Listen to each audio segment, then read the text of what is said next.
आइए बच्चों, अब हम चलते हैं बेटा पार्ट 2 ऑफ केमिकल काइनेटिक्स पर, जहाँ पर बेसिकली हम क्वेश्चन नंबर 11 से क्वेश्चन नंबर 20 तक डिस्कस करने जा रहे हैं। राइट, देखो बेटा क्वेश्चन नंबर 11 क्या कह रहा है हमसे, कह रहा है the unit of rate constant of a zero order reaction and a rate of reaction are same. बेटा हमसे कहा गया है कि unit of rate constant and zero order reaction are same. ये बात बेटा सच है। आप देखेंगे कैसे, अगर मान लीजिए मैं एक रिएक्शन लिखता हूँ, उसका रेट लिखता हूँ के ए की पावर, और बेटा रेट अगर मैं ऑर्डर में अगर उसका ज़ीरो लिख दूँ तो बेटा आप जानते हो ए की पावर ज़ीरो का मतलब कहीं ना कहीं वो 1 बन जाएगा।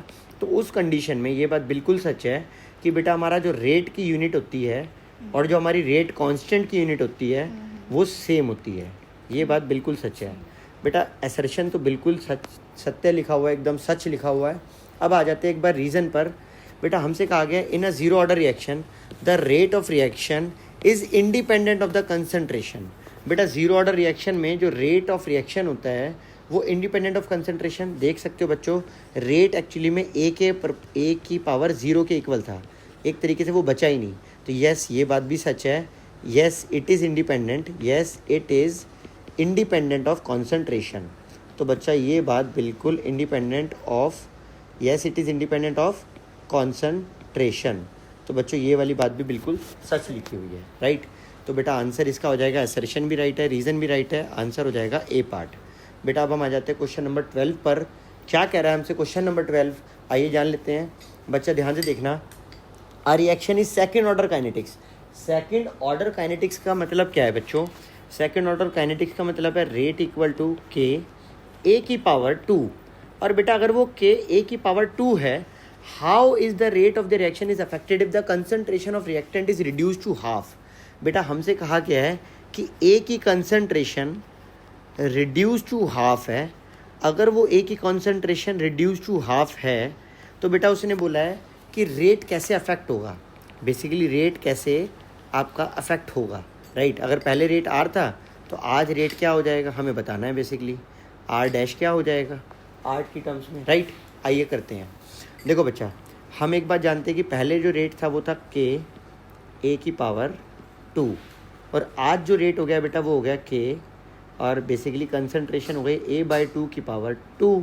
राइट, तो अगर आप देखो आपका आ जाएगा, अगर हम रेशियो ले ले बच्चा तो के से ये के कैंसिल हो जाएगा, और बेटा हमारे पास आ जाएगा आर अपॉन में आर डैश, और बेटा ए का पावर 2, बिल्कुल राइट है बच्चा। और यहाँ पर आ जाएगा आपका ए का पावर 2, और कहीं ना कहीं आ जाएगा बाय 4। ये 4 घूम कर इधर आ जाएगा और ये हो जाएगा 4, और इससे बेसिकली हम इसको कट कर देते हैं। राइट, तो हमारे पास 4/1 equal to R by R dash, और अगर हम इस आर डैश को इधर ले जाएं और इस 4 को इधर ले आएँ तो ultimately R dash equal to R by 4 आ जाएगा। राइट, तो ये बेटा हमारे पास जो रेट है वो इस तरह से हमारा निकल करके आ गया 1/4 ऑफ द ओरिजिनल वैल्यू। अब 12th क्वेश्चन के बाद बेटा हमारा क्वेश्चन नंबर आ जाता है 13। क्या कह रहा है हमसे, एक बहुत ही प्यारा, बहुत ही इंपॉर्टेंट कह सकते हैं, बहुत ज़्यादा इंपॉर्टेंट एक क्वेश्चन नंबर 13। राइट, इसको हम यहाँ पर देखते हैं बच्चों क्या कह रहा है। देखो आओ बेटा, इस क्वेश्चन से आप बहुत कुछ सीख पाओगे, समझ पाओगे, तो ध्यान से सुनना बच्चों। देखो आपके सामने क्वेश्चन लिखा है, और लिखा है कि डीकम्पोजिशन ऑफ हाइड्रोजन पेरोक्साइड। ये आपका बेसिकली हाइड्रोजन पेरोक्साइड है, इसका डीकम्पोजिशन हमें दिया गया है। इसने कहा गया है which is catalyse by the iodide. तो ये एक आयोडाइड नाम का कैटलिस्ट यहाँ पे मौजूद है। आगे क्या कह रहा है, आगे हमसे कह रहा है बच्चों कि the above reaction takes place in 2 steps. ये वाली रिएक्शन 2 स्टेप में होती है। एक स्टेप ये है स्टेप नंबर 1, और ये है बेटा आपका स्टेप नंबर 2। हमसे कहा गया molecularity of step 1 and step 2 is. बेटा देखो मॉलिक्युलैरिटी का मतलब क्या होता है। मॉलिक्युलैरिटी का मतलब होता है कि एक्चुअली में कितने नंबर ऑफ एटम्स, कितने नंबर ऑफ, हम कह सकते हैं मॉलिक्युलैरिटी का देखो मतलब, हाँ यस, मॉलिक्युलैरिटी का मतलब हमने लिखा था कितने नंबर ऑफ मॉलिक्यूल एक्चुअली में पार्टिसिपेट कर रहे हैं एक रिएक्शन के अंदर। तो बच्चा अगर हम देखें, हाँ यस बच्चा, आप देखो अगर यहाँ पर आपने कहीं ना कहीं देखा 2 एटम ने पार्टिसिपेट किया, और बेटा अगर आप यहाँ पर देखो तो यहाँ पर भी कहीं ना कहीं 2 एटम ने पार्टिसिपेट किया रिएक्शन के अंदर।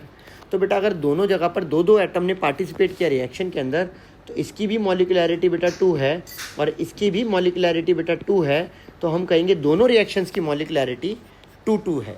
राइट, तो नहीं ये नहीं रहेगा, सॉरी, इस ऑप्शन ए राइट है। चलिए आगे बढ़ जाते हैं बच्चों। क्वेश्चन नंबर 13 के बाद क्वेश्चन नंबर 14 हमारे सामने है। क्वेश्चन नंबर 14 हमसे क्या कह रहा है, राइट।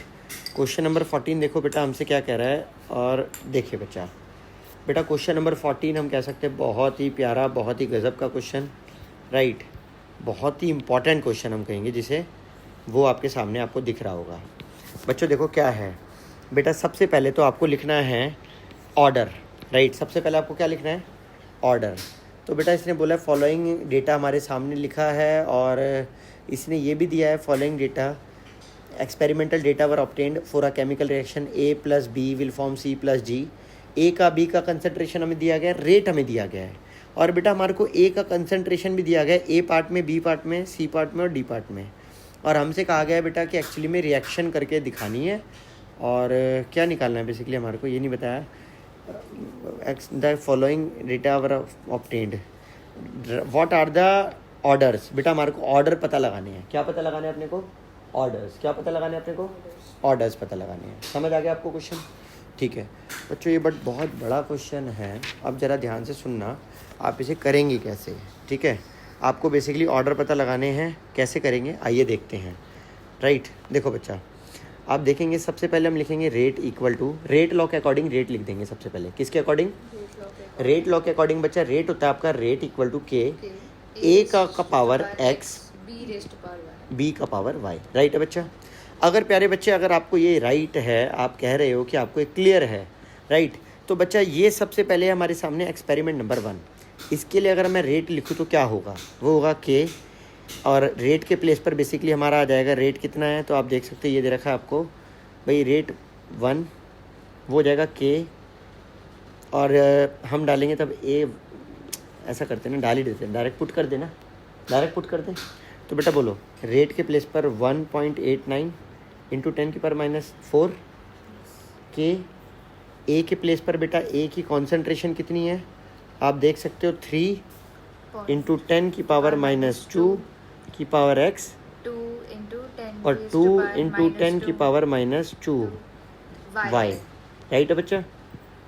अब आप क्या देखोगे, ये आपका आ चुका है कहीं ना कहीं रेट लॉ के अकॉर्डिंग, रेट क्या आ चुका है आपका, रेट लॉ के अकॉर्डिंग आ चुका है। अब हम आगे बढ़ जाते हैं बेटा, अब हम आ जाते हैं एक्सपेरिमेंट नंबर 2 पर। 1.89 Same. 10⁻⁴, और बेटा इसका जो रेट होगा वो कहीं ना कहीं क्या होगा, के, ए के प्लेस पर 3 इंटू 10 की पावर -2 x की पावर x, राइट, 4 into और 4 इंटू 10 की power -2 in y power y. हाँ है ना बेटा। सिमिलर वे में आप यहाँ से देखो, सिमिलर वे में आपकी यहाँ से आ जाएगी वैल्यू 7.56 इंटू 10⁻⁴ के 6 इंटू 10⁻² x, 4 आगे into 10⁻⁻² y. बहुत बढ़िया बेटा, हाँ है ना। इक्वेशन 1 2 3 कर लेंगे ना। हाँ बच्चा पुत्र, अब मेरी बात सुनियो, इसे नाम देते एक्सपेरिमेंट नंबर 1, इसे नाम देते एक्सपेरिमेंट नंबर 2, और इसे नाम देते एक्सपेरिमेंट नंबर 3। और मेरा बच्चा क्या करना है आपने, 2 by 1 आपने ना सबसे पहले इक्वेशन 1 और इक्वेशन 2 को डिवाइड कर देना है। जैसे ही आप इक्वेशन 1 और इक्वेशन 2 को डिवाइड करोगे तो आपको क्या मिलेगा वो एक बार जान लो, आ जाओ देख लेना बेटा क्या मिलेगा बच्चा। हमें मिलेगा ये, और हमें जो मिलेगा वो कहीं ना कहीं मिलेगा ये, और हमें मिलेगा ये, और हमें मिलेगा ये। बेटा हम देख रहे हैं, यस हम देख रहे हैं बच्चा, यस यस यस हम देख रहे हैं ये पूरा कट रहा है, हम देख रहे हैं बेटा ये के से के कट रहा है, हम देख रहे हैं ये पूरा कट रहा है, और हमारे पास जो यहाँ पर बच रहा है बच्चा वो बच रहा है कहीं ना कहीं 1/2 की पावर y, यही बचेगा, हाँ कि ना। और बेटा अगर हम यहाँ देखें तो हमारे पास 1 बचा। बच्चा आप एक बात जानते हो, आप ना 1 को जो लिख सकते हो वो आप क्या लिख सकते हो, आप 1 को आप लिख सकते हो 1/2 की पावर 0, आप लिख सकते हो ऐसा। और बेटा 1/y ये है ही हमारे पास, भाई इसी 1 को मैं ऐसे लिख सकता हूँ या नहीं, है ना, लिख सकता हूँ। तो बच्चा आप देख सकते हो आपका कंपैरिजन करने पर y का वैल्यू क्या निकल कर आ गया 0, तो y का वैल्यू क्या आ गया आपका 0। सिमिलर वे में प्यारे बच्चे अगर आप एक्सपेरिमेंट नंबर 2 और 3 को डिवाइड करते हैं, क्या बोला मैंने आपको, अगर आप इक्वेशन नंबर 2 और इक्वेशन नंबर 3 जो हमारी निकल कर आई थी ना एक्सपेरिमेंट नंबर 2 और 3 से, अगर आप उनको डिवाइड करते तो क्या होता है, तब आपका वाई आ जाता है, वो एक्स आ जाता है। देखो कैसे, आओ करके दिखा रहा हूँ बच्चा। ये देखो मैं इसे उठा कर ले आया यहाँ पर, ये मैंने आपके सामने डिवाइड कर दिया यहाँ पर। बच्चा आप देख सकते हो जब मैंने इसे डिवाइड करा, राइट, डिवाइड कर दिया, आपके पास y का वैल्यू क्या आ चुका है 0। तो y का वैल्यू अगर आप 0 यहाँ पुट करोगे और 0 यहाँ पुट करोगे, आप जानते हो एनीथिंग की पावर 0 इक्वल टू 1। किसी की भी पावर जो 0 होती है प्यारे बच्चा, वो 1 होती है। तो ये तो ख़त्म ही हो गया बच्चा, k से k कैंसिल हो गया। बच्चा इधर देखो एक बार, अब आप अगर देखो इससे कैंसिल हो रहा है। हाँ बेटा 18 4 जा होता है 72, 18 4 जा 72 और 9 4 जा 36। तो बेटा ये कहीं ना कहीं इसका 4 टाइम्स हो गया, 1/4 तो ये बेटा 1/4 आ गया। बच्चा यहाँ पे 1/4 या 1/2 और यहाँ पर बेटा आपका 1/2 की पावर x आ गया, हाँ कि ना। बेटा यहाँ से आपका 1/2 की पावर x आ गया, हाँ कि ना। बच्चा अब इधर देखना प्यारे बच्चा, अगर आप देखो 1/4 को आप लिख सकते हो 1/2 की पावर 2, आप लिख सकते हो इसे ऐसा। तो बच्चा आपका कंपैरिजन होने पर x का वैल्यू क्या आ गया बोलो, 2। x का वैल्यू क्या आ गया, 2, हाँ कि ना। तो बेटा आपका एक्चुअली में x का वैल्यू 2 आ गया, हाँ कि ना, राइट। आपका x का वैल्यू 2 आ चुका है, आपका y का वैल्यू 0 आ चुका है। आपसे क्वेश्चन में पूछा ही गया था 2 और 0 आंसर हो जाएगा, a के रेस्पेक्ट में 2, b के रेस्पेक्ट में 0। गॉट इट है, देख लो, मुझे डाउट हो रहा है, नहीं, पक्का क्लियर है, बिल्कुल पक्का clear है। बहुत बढ़िया भाई। चलिए प्यारे बच्चा, अब हम 14 के बाद आ रहे हैं क्वेश्चन नंबर 15 पर। क्या कह रहा है क्वेश्चन नंबर 15 हमसे, आओ इसको देख लेते हैं बच्चा, क्या कह रहा है हमसे क्वेश्चन नंबर। हाँ बेटा, बोर्ड ने MCQ में नहीं, मतलब आपको इस तरह से उसको अरेंज करके दिया हुआ था ABCD की फॉर्म में। शायद ये MCQ में तो नहीं हो सकता, 1 मार्क्स में तो नहीं है ये। 1 मिनट रुक जाओ, वो पता लग जाएगा कितने मार्क्स में, ये देख रहा हूँ। हाँ बेटा दे तो ये 1 मार्क में ही रखा है, यकीन नहीं हो रहा है 1 मार्क में कैसे दे रखा है, इतना बड़ा क्वेश्चन। चलो आगे बढ़ जाते हैं, आगे बढ़ जाते हैं बेटा। आप देखो क्वेश्चन 15 पर आ जाओ। द मॉलिकुलैरिटी ऑफ द रिएक्शन, बेटा आपके सामने एक रिएक्शन लिखी गई है H2+Br2 फॉर्म 2HBr। इसकी मॉलिकुलैरिटी 2 है, क्या ये बात सच है, क्या इसकी मॉलिकुलैरिटी 2 है। हाँ बेटा आपको देख सकते हो क्योंकि यहाँ पर दो मॉलिक्यूल रिएक्ट कर रहे हैं, यस ये ट्रू है ना। आगे पढ़ो बेटा, the 2 molecule of the reactant are involve in the given elementary reaction. ये भी ट्रू है, ये भी कहीं ना कहीं क्या है, ट्रू है। देखो बेटा, बिल्कुल बेटा इसका आंसर A पार्ट हो जाएगा। चलो बेटा क्वेश्चन नंबर 15 के बाद क्वेश्चन नंबर 16 का टर्न। देखो क्वेश्चन नंबर 16 हमसे क्या कह रहा है, क्वेश्चन नंबर 16। तो देखो बेटा क्वेश्चन नंबर 16 जो हमसे कह रहा है प्यारे बच्चे, देखो बेटा पढ़ना बच्चा, क्वेश्चन नंबर 16 हमसे क्या कह रहा है, पढ़ो। Assertion, order of reaction is applicable to elementary as well as complex reactions. Reason, for बेटा a ये बात complex सच है, reaction- ऑर्डर जो होता है वो एक्चुअली में एप्लीकेबल होता है एलिमेंट्री रिएक्शन पे भी और कॉम्प्लेक्स रिएक्शंस पर भी, हाँ या ना। Reason, for a complex reaction molecularity has no meaning.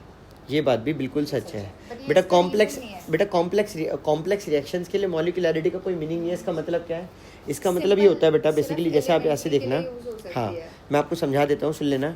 जैसे मान लो हमारा एक रिएक्शन है A से C का बनना, बट रियलिटी में क्या होता है, A से पहले B बनता है और बेटा फिर B से C बनता है।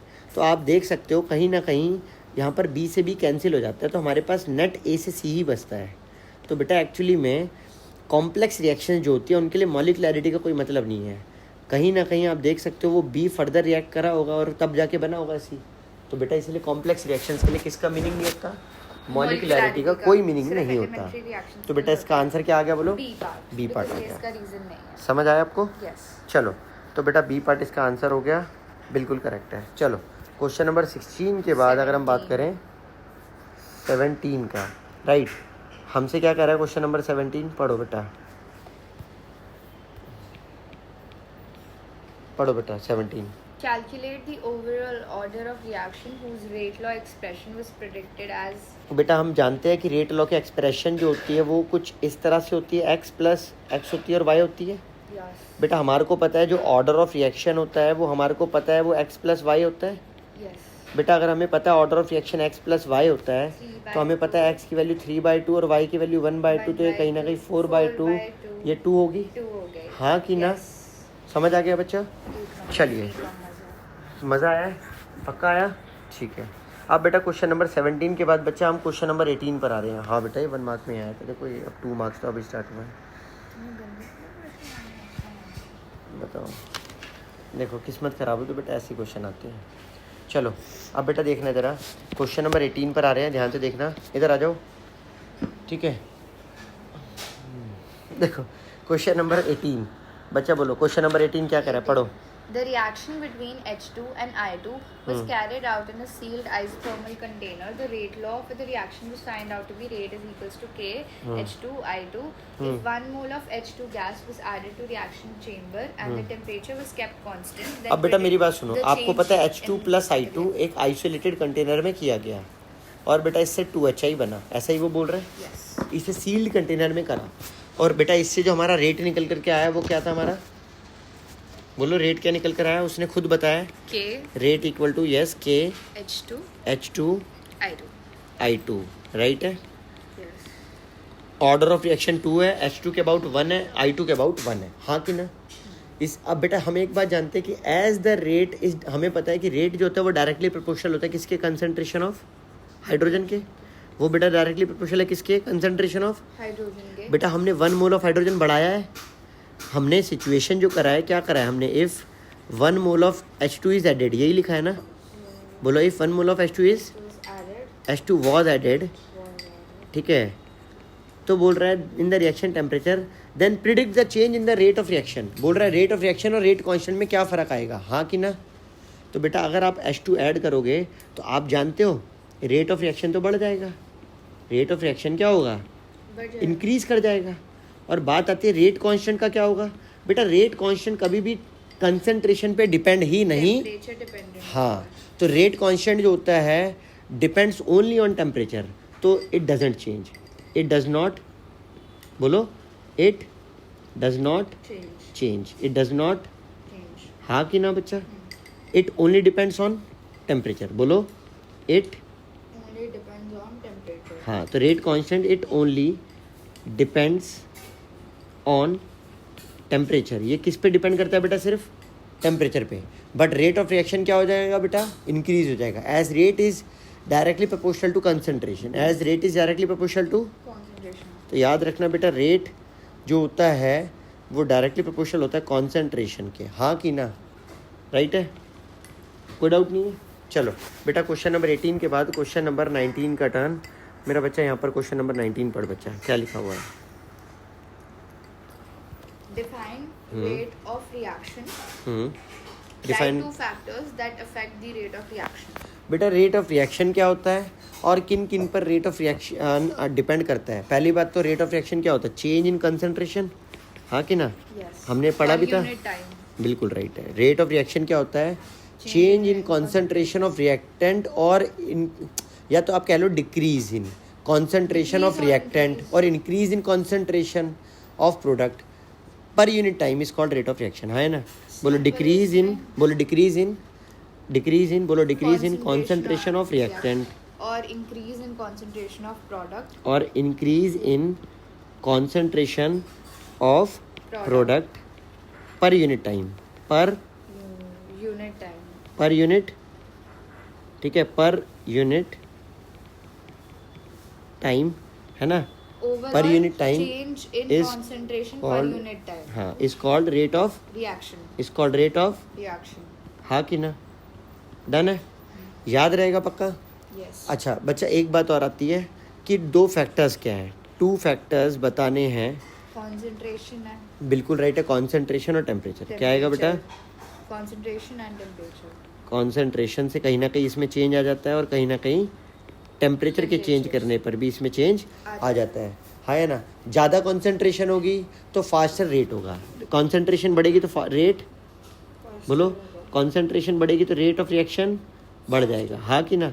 और बेटा ये तुम जानते हो टेम्परेचर जो होता है वो भी सुन लो, बहुत ही इंपॉर्टेंट है, बहुत ही ज़्यादा इंपॉर्टेंट क्या है कि हर एवरी 10 डिग्री टेम्परेचर के राइज करने पर, बोलो Every 10 degree temperature rise. करने पर जो रिएक्शन का रेट होता है वो डबल हो जाता है, 2 बोलो or 3 times. हाँ, नहीं 2 टाइम्स हो जाता है, 2 टाइम्स, हाँ 2 to 3 टाइम्स कह सकते हो, तो बोलो वैसे 2 टाइम्स हो जाता है, अभी हम करेंगे इस क्वेश्चन में भी, बट आगे 3 टाइम्स भी होता होगा, ठीक है। तो बोलो For every for every 10 degree Celsius rise in temperature.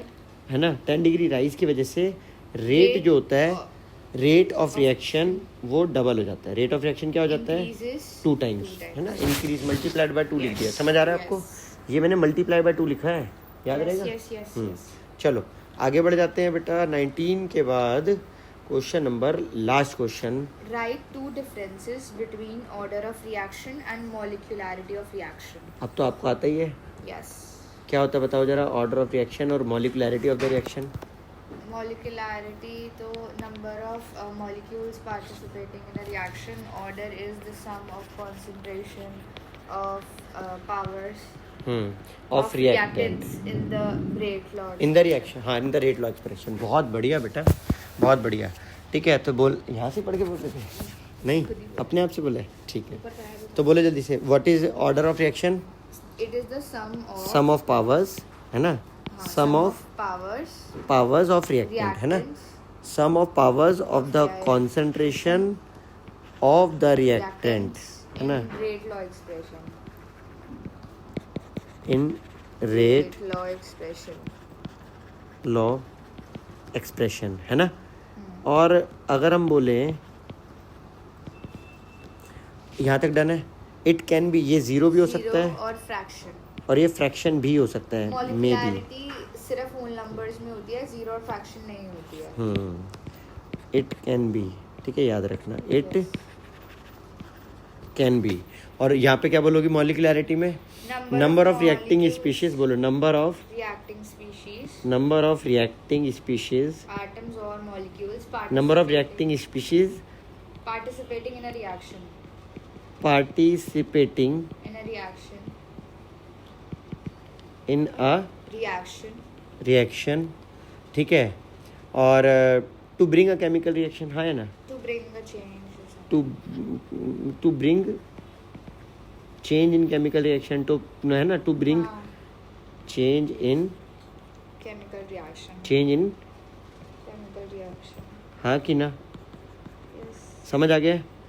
चलो, और बेटा याद रखना. It can be 1 2 but it can not be ना. It can not be. बोलो. It can not be 1 2 zero 0 और fraction. It can not be 0 or fraction. It can only be whole numbers. हाँ कि ना. Yes. डन है. I hope यहाँ तक समझ आया होगा प्यारे बच्चों. हमने Yes. क्वेश्चन नंबर 20 तक यहाँ पर डिस्कस करे. बाय बाय प्यारे बच्चों.